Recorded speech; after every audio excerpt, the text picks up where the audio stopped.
You know, there's a very known professor in New York City whose name I'll omit, and I always love mentioning his story because he struggled with faith for a long time, and he always talks to people about this.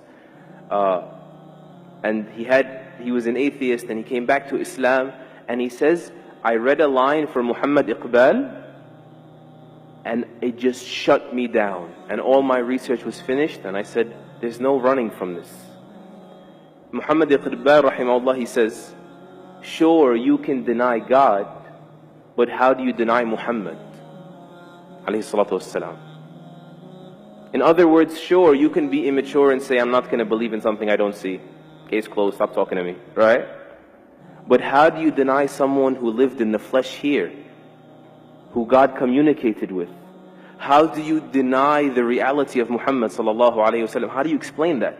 We need to revisit that. How does a man get born in a vicious environment, alayhi salatu wassalam, and he becomes this beautiful, soft, delicate, bashful, merciful person who was content when people couldn't even be patient, and was merciful when people couldn't even be just.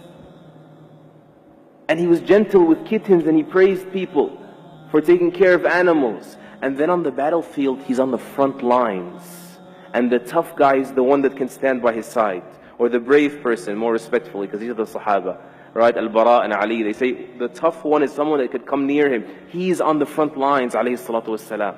How do you explain someone who's like that, of valor, and then he stops the army, as Ibn Mas'ud says, or he says we were on a travel, and he says, who scared this pigeon regarding her babies? Who took the babies away? How do you explain that?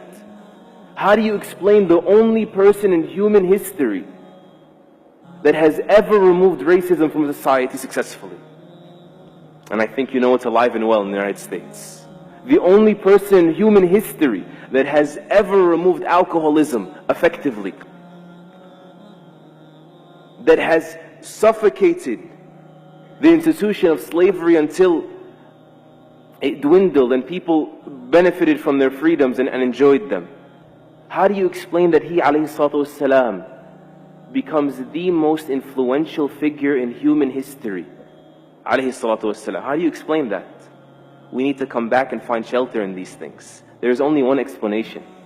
There's only one logical explanation.